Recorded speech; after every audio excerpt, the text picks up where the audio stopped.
continuous practice? Because this is really like what the question is. What does it mean to be continuously practicing? Are you even practicing when you're sleeping? So what is this continuous practice? And can we imagine it? So I'm going to read a bit of him and look at the pictures a bit with you and see where that takes us.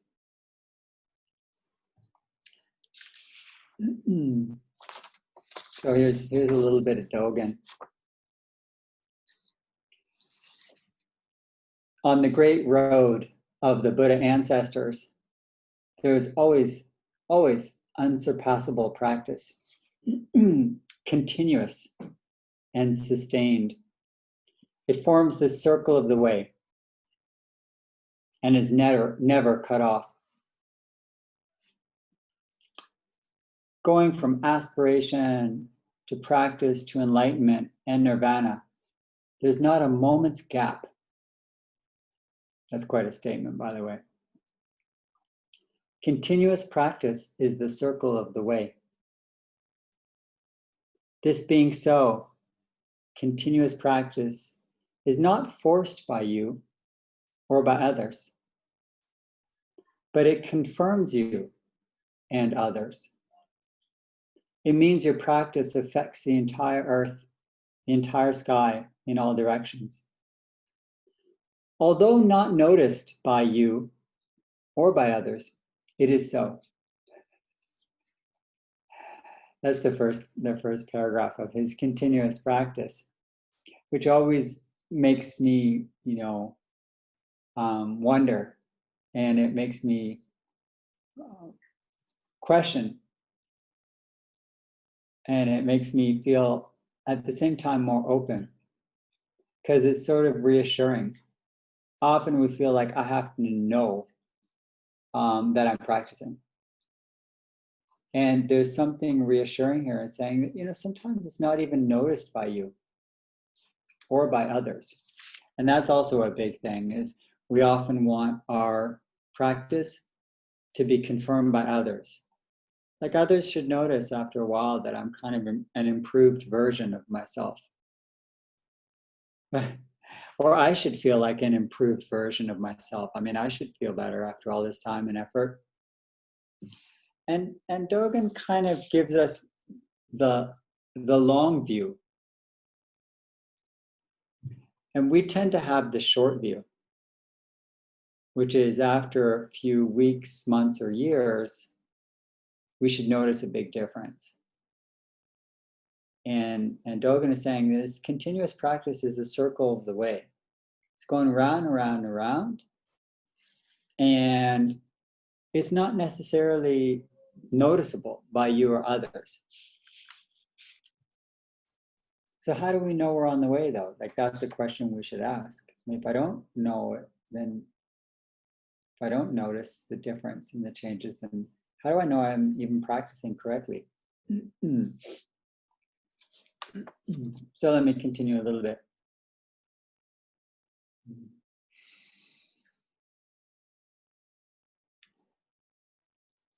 To go off here and there, looking for continuous practice.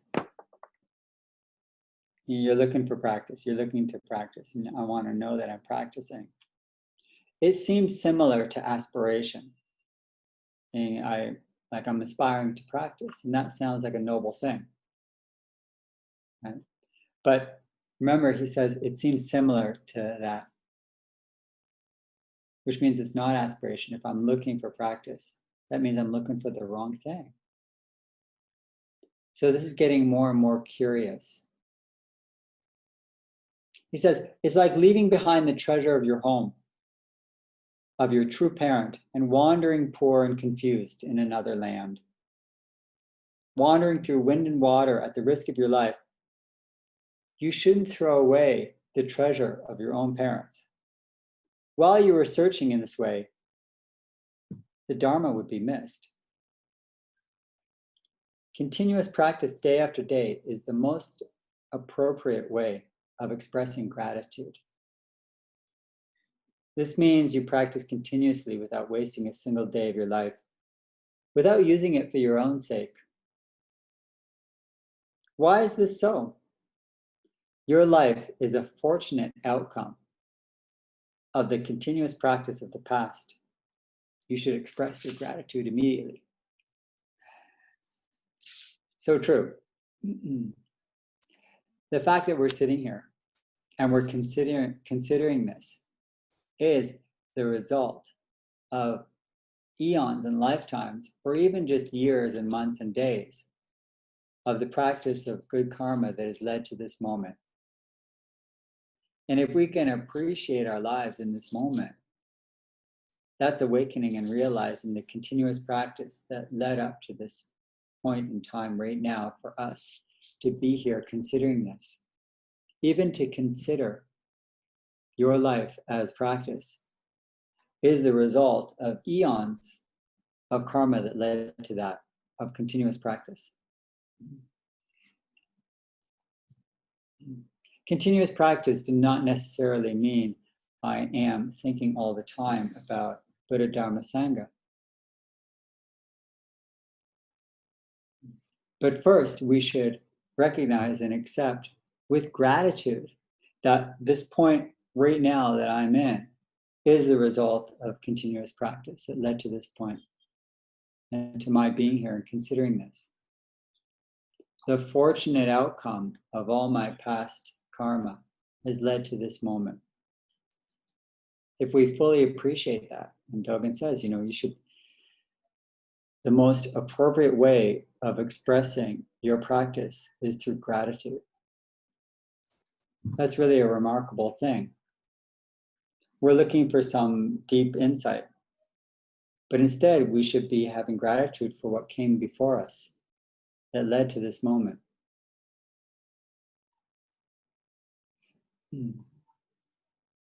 That's a simple and profound practice right now to open to. That realizing continuous practice is simply having, first and foremost, some gratitude for everything that led you up to this point.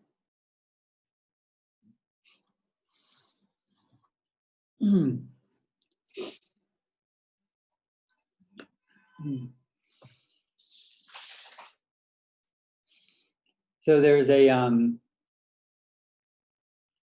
this sort of balance especially in Zen monasteries, but I think in general, where we feel like there's a lot to do and you need to really take your life as limited. The time you have is very limited, and therefore it's very precious.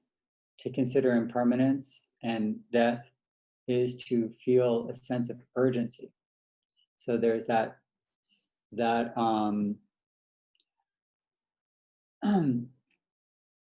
called the Evening Gata, a verse that's chanted, and it goes, life and death are of supreme importance. Time swiftly passes, and opportunity is lost. Each of us should strive to awaken. Do not squander, meaning do not waste your life. So on the one hand, we have this, death is fast approaching. You don't know when it's going to happen. The certainty is death will come. The uncertainty is when, which gives you a little nudge, saying, don't waste your time on useless thoughts and, selfish pursuits. What a waste. All of your good karma led to this point. Appreciate it and use it well, because you don't know how much time you have left to use it and create more good karma that will keep you going. So on the one hand, there's that. So you appreciate everything came before you, but you feel a sense of urgency that you have very little time left. No matter how young you are, your time is very limited. And almost everybody who reaches the end of their lives wants more. because you probably will consider your path as unfinished. So on the one hand, we have that side. Now on the other hand, there's the ease. And another section in this passage, Dogen says that practice is the Dharma gate, meditation especially is the Dharma gate of great ease and joy. And so there's that sense of, if I'm really present, there's a great peace there. There's an acceptance of peace, a samadhi, being. That's not, scared. So that's the balance. We have this urgency that there's so much to realize, and so little time to do it, and so much to heal, and so much need in this world. Wow. And all of my past good karma has led to this. I shouldn't waste that karma. Like this, everything that's brought me to this point, I should not waste it. So yeah, you should feel a little bit more, well, serious responsibility. I cannot forget the incredible responsibility of being a true human being. Big. And there's the moment of great ease and rest and joy. Just how amazing it is to be in this moment and to be here and to realize the fullness of it. So there's a kind of trust there. There's another master who wrote about it this way, Sen-san. He said, be soft in your practice, which is not something you hear so much. Be soft in your practice. Think of the method as a stream, this fine stream, not a raging waterfall. Follow the stream, have faith in its course. It'll go its own way. It'll go its own way, wandering here and there. It'll find the cracks and the crevices. Just follow it, but never let it out of your sight. It'll take you. So here we have this sort of nice balance where you do have to, let life and let your grasp on life go. And follow your life in the stream where it goes, but don't let it out of your sight. This is the mindfulness practice. You're observing your life carefully. You're observing life around you carefully. You're not letting it out of your sight. What does it mean not to let it out of your sight? It means that we've, run away and escaped into our own dreams. Our self-centered ideas of like what we want out of things, instead of observing things and appreciating them as they are. So there's that, your practice should be soft. Suzuki Roshi says your zazen, your meditation should be warm. It's soft. And there's a trust that you're going where you need to go. And there's this, don't waste any time. Like, it's running out fast. So we find the middle way and the balance in that in our own lives. So that when you're feeling a bit too tense and feeling like, what am I doing? What am I going to do? I'm so far from things. And that can lead very easily to self-criticism.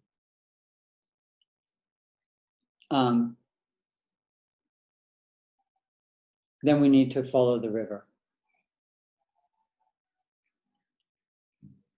And when we feel like, everything's a little, maybe too shanty,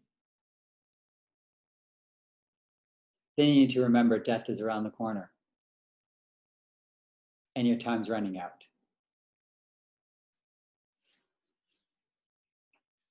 So, when you're having a good time, remember death. When you're having a hard time, remember your good fortune, the karma that brought you here, the river that's taking care of you, and trust your own mind.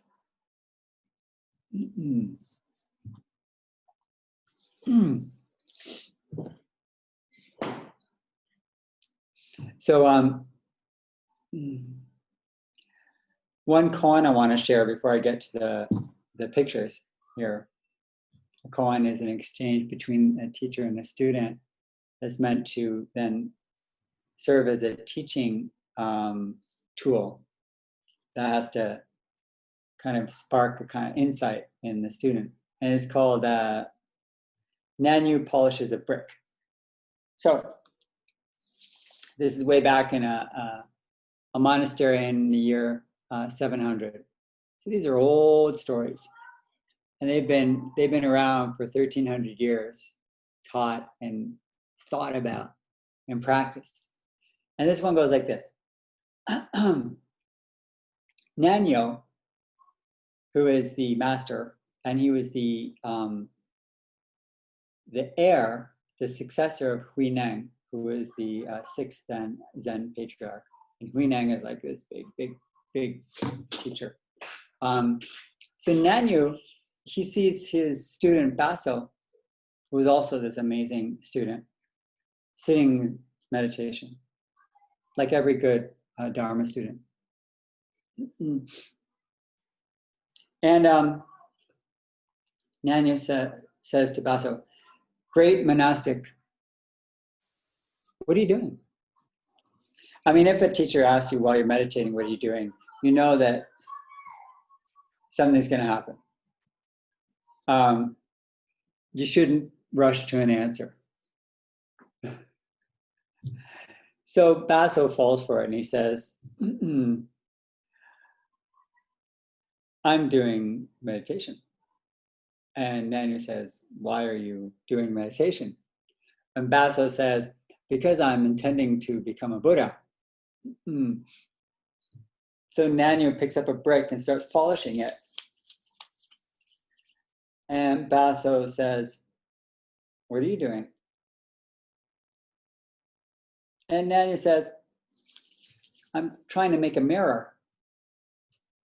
And Baso responds, how can you make a mirror by polishing a brick? Nanyu, of course, replies, how can you become a Buddha by doing meditation?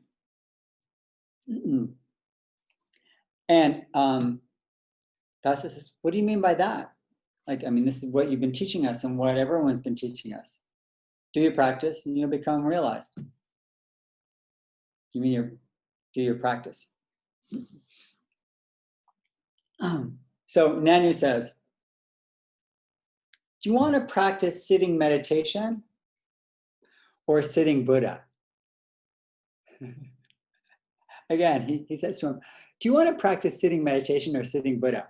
Now, the problem with us, many of us, myself first and foremost, is that I'm wanting to practice sitting meditation. I think I'm going to practice meditation. But I forget that I'm actually should be practicing sitting Buddha. Because I forget the means, I confuse the means and the end. I think like, oh yeah, meditation is like what I should be practicing. And really what I should be practicing is Buddha. That's what the practice is. Meditation is one of the activities of a Buddha. But that's not the practice. The practice is Buddha. So,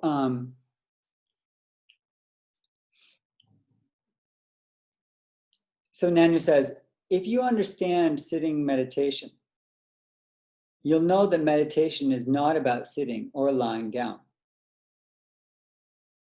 If you want to learn sitting Buddha, know that sitting Buddha is without any fixed form. If you practice sitting Buddha, you must kill Buddha. And Basu heard this, and it says he felt as if he had just tasted sweet nectar. Now that of course became, a very famous statement. You see the Buddha kill the Buddha. And of course, we understand from the context of the exchange and the dialogue and the teaching that killing the Buddha here very clearly means killing our idea that Buddha and practice is owned by any single practice, is the possession of any practice. That it has no fixed form, which means it's all forms. It's all forms. You know, contemporary teacher Norman Fisher, who I've been with, said, the good news is, and he says, or the bad news, depending on your point of view, is that you really don't have to go to a retreat because continuous practice is everywhere, even at the movies. And the bad news is, or the good news, depending on your point of view,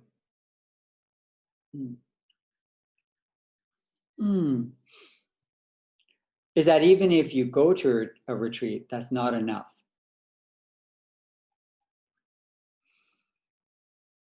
You don't take care of your continuous practice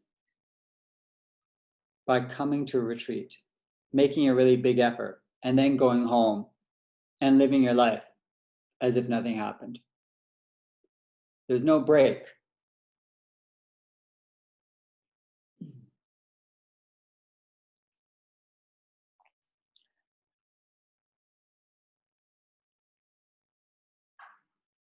So all this is the circle of the way.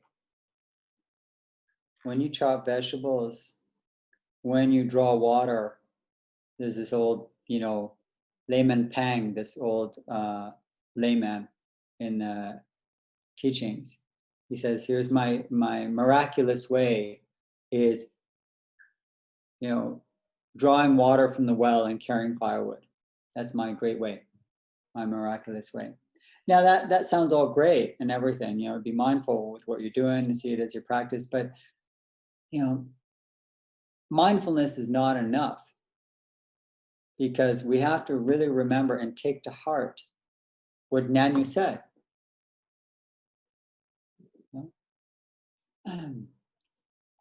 Are you doing mindful or meditative chopping vegetables or working? Or are you doing Buddha work and Buddha vegetables? It's not enough to be mindful. You want it to be fully awakened activity, one that completes the circle of the way. If mindfulness means that you're just focused on your activity and not thinking other thoughts, yeah, that's concentration. Okay? But that's not Buddha. Sitting Buddha, chopping vegetables Buddha, watching a movie Buddha, walking with your earphones on Buddha, driving the car Buddha. Don't talk about mindful driving, mindful cooking, mindful cleaning, mindful work. Make your way much bigger than that. Make the Buddha have no fixed form. About fully awakened, continuous practice that makes all things fully realized.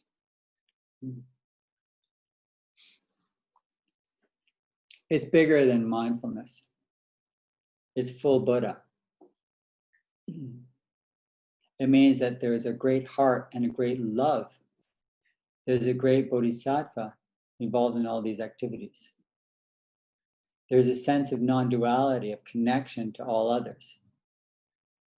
That in this single activity, it unites. And it doesn't have to be noticed by me or others. But I need that great faith behind it, that that's what I'm doing here. I'm making a patchwork quilt of the world all together through my individual activities. It adds a little patch on this quilt. A stitch that sews together the whole universe, that reinforces this non-dual vision. that all the parts exist in harmony. And I'll do my single little part to help realize that great harmony, unity that's based on love. That's Buddha, and it's much more than mindful. But it includes all of this great love. So, what does it mean to have continuous practice? It means that your heart is overflowing and it spills into all of your activities. And you care about the suffering of all others. Even when you're just pushing your cart in the supermarket or you're stuck in a traffic jam, you realize that in this moment, there's a great harmony and unity to be realized. And I realize it in this particular little piece of Buddha that has no fixed form. And if it has no fixed form, it has all forms.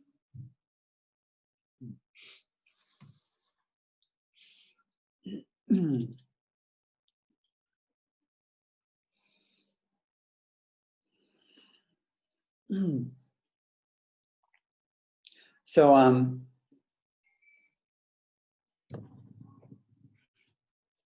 is this difficult? Is it hard? Is it easy?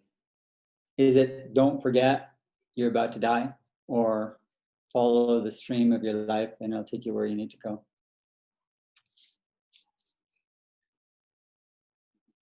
Again, layman Pang, and then I'll show you a picture, because I promised. Layman Pang had a family, a wife and a daughter. They were all considered enlightened, but why wouldn't they be in these stories? Otherwise, they wouldn't be in the story. So Layman Pang woke up one morning, and one of the famous accounts of this guy who lived in a hut with his wife and daughter. And he was studying the sutras, says, and he shook his head and he said, "Oh, it's difficult, it's difficult." He said, it's like trying to put a bucket of sesame seeds to throw them up onto a tree. I mean, what's going to happen to the sesame seeds? They're all going to fall down. He says it's just like so difficult.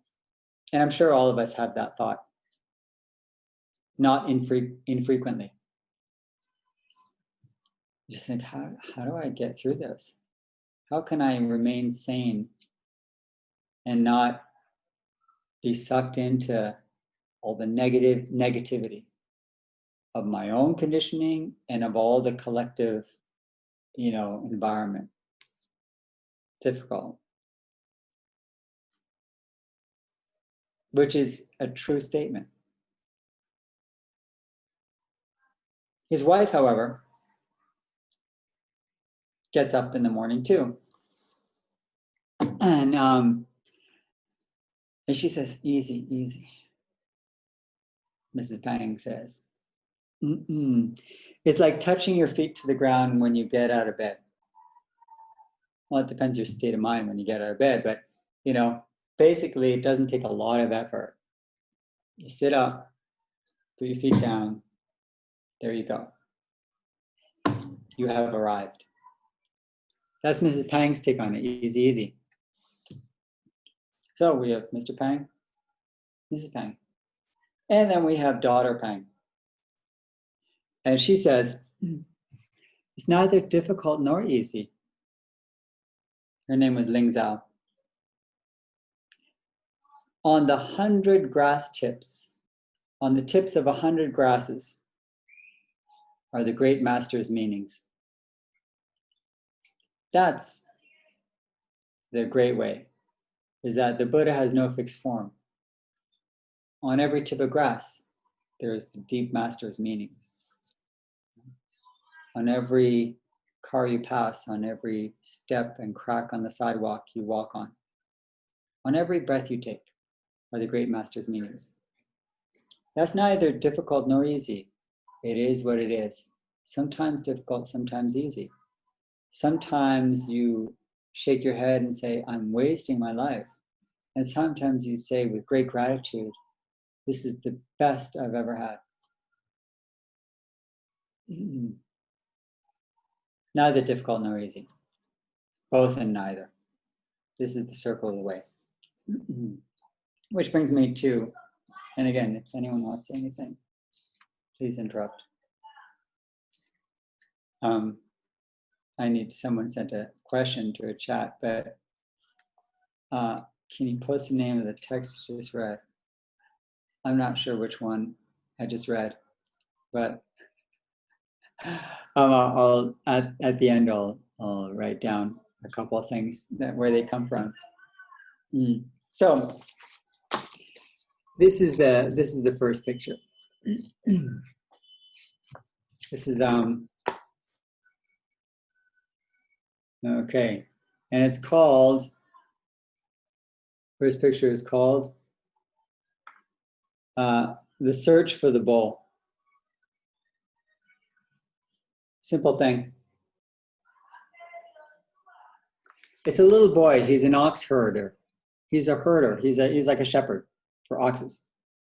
And the first thing is the search for the bull. He's searching for the bull. And in this, he says, in the pasture of this world, I endlessly push aside the grasses in search of the bull. Following unnamed rivers, lost in the paths of distant mountains. My strength failing and exhausted, I cannot find the bull. I only hear the locusts chirping at night. So that's the beginning of the path. The beginning of the path is lost and exhausted, feeling you don't know what to do. This is called the awakening, the first awakening, which is the realization of dukkha. The beginning of the path is that acknowledgement that you have no idea what to do now. Nothing so far has helped you out of this mess. There's dukkha. What's the way out? That's the first step on the path is just that recognition of the first noble truth, the truth of dukkha. Because without that recognition, why would we start on a path anyway? I mean, everything's okay. But the realization, even in the most kind of subtle way of dukkha, and even in the selfish way, like, why me, can push us a little bit outside of our norm, so that I'm starting to look. When things are hard, that's the first noble truth, giving you a little push towards continuing on the circle of the way. It doesn't mean that you're not practicing. And this is why practice and Buddha has no form, no fixed form. Because Buddha, meaning an awakened life, sometimes comes in the form of dukkha, of difficulty. And if we ignore that, then we're ignoring how Buddha is being manifested in the world in my life right now. And that's that beginning of the path, being exhausted and tired. Here's the second one.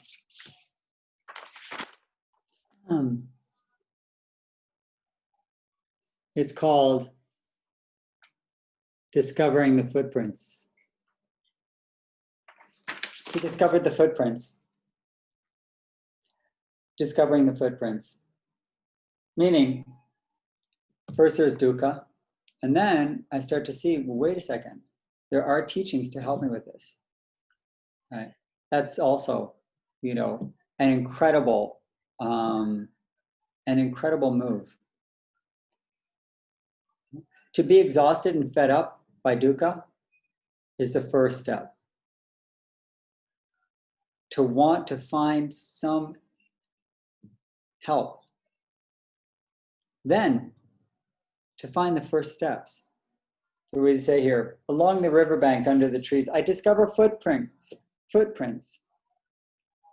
These traces are no more hidden than one's nose, looking heavenward.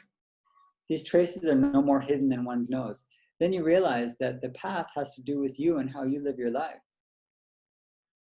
Those traces are no more hidden than one's nose. So you find that there is a path, and the path is not hidden.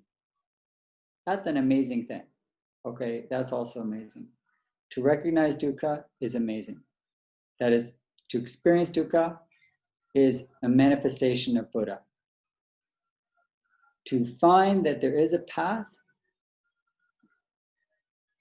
and to acknowledge that the path is not hidden, it's right there under your nose, meaning it's the way you live your life.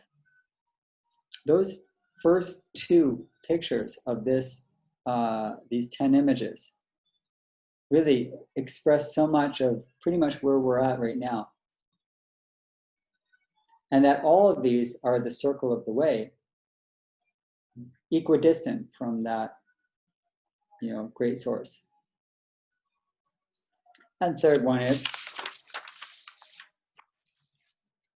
so he's following the footprints. He found footprints.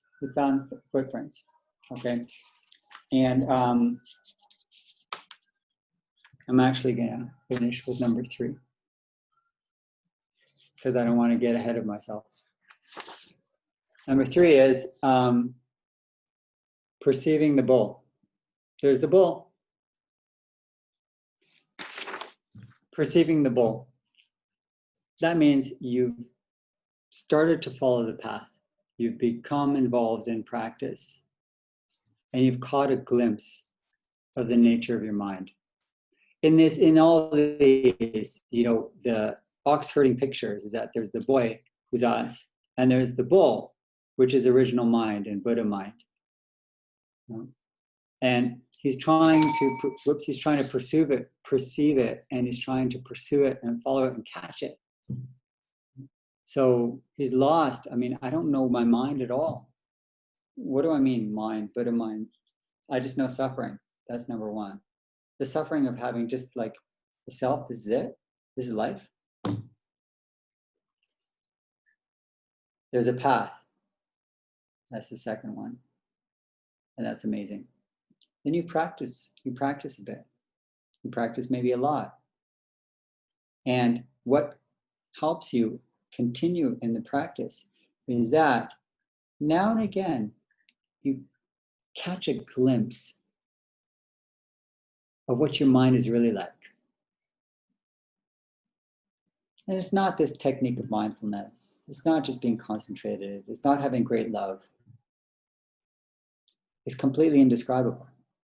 Trying to tell somebody what your mind is really like is to fail completely with any words. But all of us are still here and still on this path because we have perceived the bull. We have caught a glimpse of our original nature, whatever that was in that moment. As he says, I hear the song of the nightingale. The sun is warm, the wind is mild. The willows are green along the shore. Here no bull can hide. What artist can draw that massive head, those majestic horns? What artist can draw that? So that's him, kind of what I was saying is that, try to describe who you really are, what your mind is really like, when you've had a deep, deep moment of just completion. When you felt at home in the world, at home in yourself. When you can't say anything about it. As he says, what artist can draw these horns? What artist can draw that head? So that is the glimpse, and it's, just this moment, when you have these moments where everything is just fine.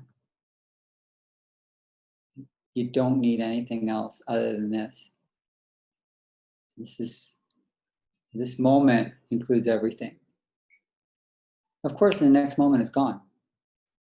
But that doesn't erase the reality of that moment. That moment of perceiving the bull, of glimpsing your true nature, was looking into the truth. It's more true. And you know that, and that's what keeps you on this path. That glimpse, no matter how short and small it was, will invigorate and give you faith when you are just feeling so limited and small and trapped in yourself.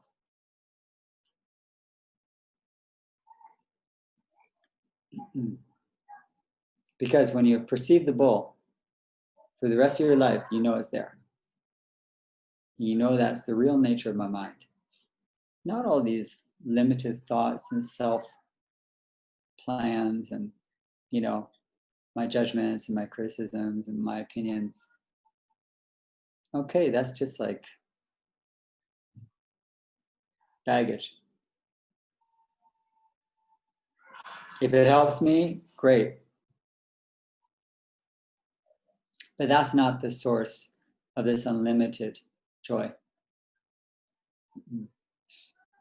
So here, even just on the third stage of these 10, where's it going to go? We've got 10 of them. We have dukkha, important manifestation of Buddha Dharma, helping you to want a way out. And then we have seeking for a path and finding a path. That's amazing. You found a path. You see the footsteps. They lead somewhere. And you follow those footsteps and you glimpse truth. The truth of your own mind, the truth of your own nature. Without that glimpse, and without the practice that will lead to that view, it's pretty hard to enjoy life as it is. That's why in this third picture, this one of glimpsing the bull, the verse is, I hear the song of the bird, the sun is warm, the wind is mild. There's a school next to me. They're having some sort of ceremony. Without that awareness of just who and what you are, it's hard to enjoy your moment. Why? You could have a sunny day, cool breeze, nice coffee, good friends. And without that sense of who you really are, that glimpse of the bull, of your own nature, you'll find some dissatisfaction with that moment. You'll be wanting something else. There'll be something missing. But if you have that glimpse of the bull, of your own mind, then even in a difficult circumstance, it's a manifestation of Buddha. The Buddha of no fixed form. It's all about realizing the nature of your own mind. And then you will realize the nature of everything around you.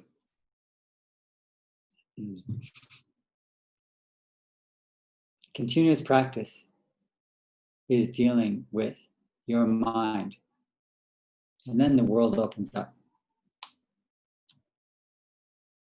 Not the mind of your thoughts and working to change them.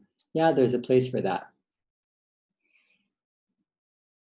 But to see through the illusion and glimpse that truth of your unlimited mind and unlimited nature that connects with all things.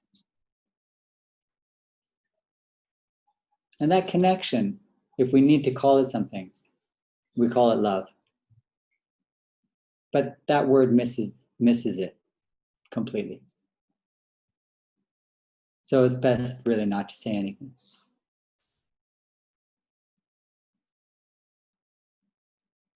Which is what I'm going to do.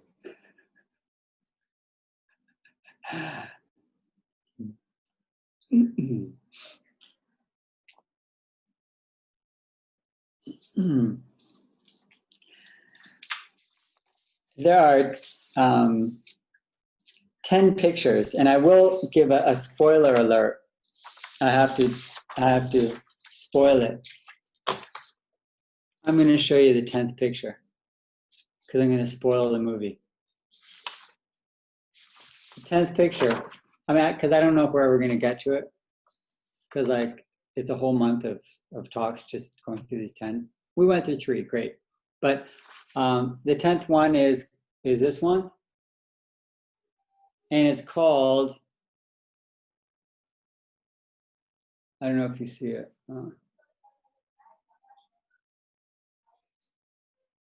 What's it say? In the world. That's the 10th one.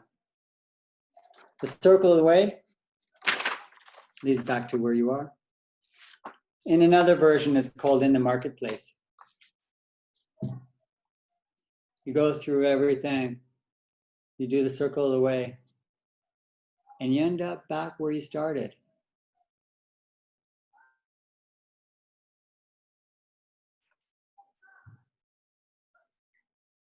Blanked out for a minute.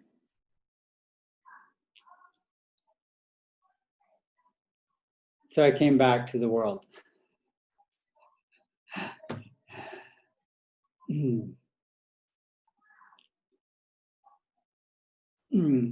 So I want to end with a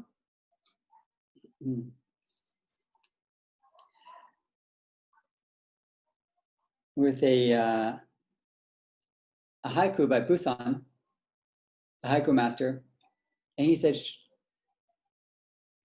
"A short nap, and waking, spring was gone." So it's good to take a nap, but remember, this precious life you have in this moment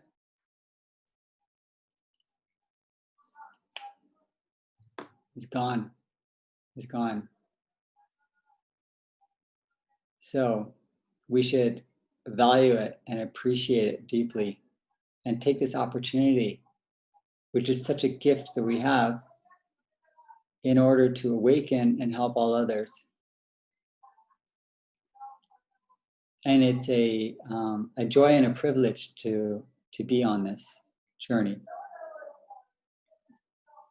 So we should really see it as a type of celebration and a deep responsibility. That we are Buddhas seeking Buddha.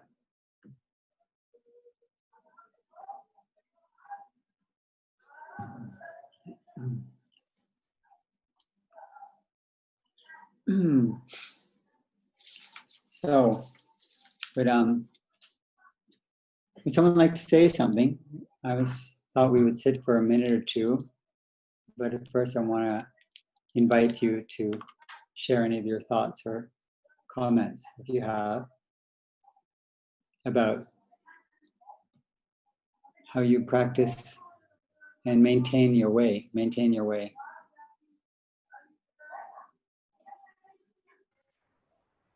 I have a question.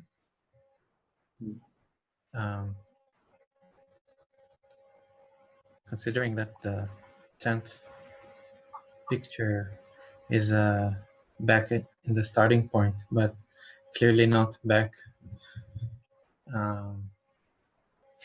in the starting point in the sense of having forgotten everything, but like having attained some knowledge.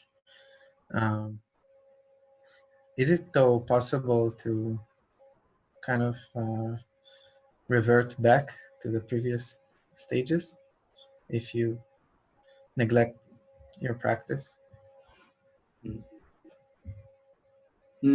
Yeah, so gotta think of it in terms of a different type of image. It's not a ladder that goes up and down. Dogen calls it the circle of the way. Think of circle. Think of Zen circle. Think of circles in life. Think of spring, summer, autumn, winter, spring, summer, autumn, winter. Okay? Think of it how you keep going around the years, but you end up in a different place each time, and slowly the wisdom accumulates. It doesn't even need to be known by you so much, how you are becoming more Buddha and wise. But you need this trust and faith that you're on this circle of the way. So you might find yourself again dealing with something, but because you've dealt with it before, you're dealing with it in a slightly different way. may not even be noticed by you or others, as Dogen said. But it's not about going back or forward. It's about always going around on this wheel of Dharma that is turning. So you think of it as a wheel that is turning. Round and round, this wheel of Dharma is the wheel of samsara at the same time. Samsara goes around and around, the wheel of the Dharma goes around and around. And they're like two sides of the same coin, the same wheel, you know. And that's why in at least Mahayana, nirvana and samsara are the same thing, you know, meaning one is this world with an enlightened point of view, and the other is this world with an unenlightened point of view. So I think it's more helpful to think of ourselves as going around. Sometimes I find myself back dealing with the same crap and with the same negative reactions. But because I'm going around again, I now have another opportunity to practice with it a little more skillfully. Like that movie Groundhog Day. You know that movie with, who was it, Bill Murray? Remember, did you ever see that movie? Groundhog Day? Yeah? Wakes up every day, same thing, 8 o'clock, same day, over and over and over again. But slowly he starts to, you know, get it. That he can make changes here. But he had to go over again and again and again. And that was like the long-term practice, the sort of reincarnation again and again, the rebirth again and again, or just the circle of the way going around and around. So you feel like, oh my God, and I'm dealing with it even worse than before. There's no such thing, because you are accumulating your practice. And it's developing in you in a way that maybe you don't necessarily notice, because, you know, from a egotistical point of view, we want proof. That's the gaining mind. But, you know, just have the kind of trust that it's a circle of the way. It's a wheel of life that's going around. So if it's a stepladder, we're probably going to be moving down. But think of it as turning around the seasons, the years, your practice. Then you'll be more forgiving.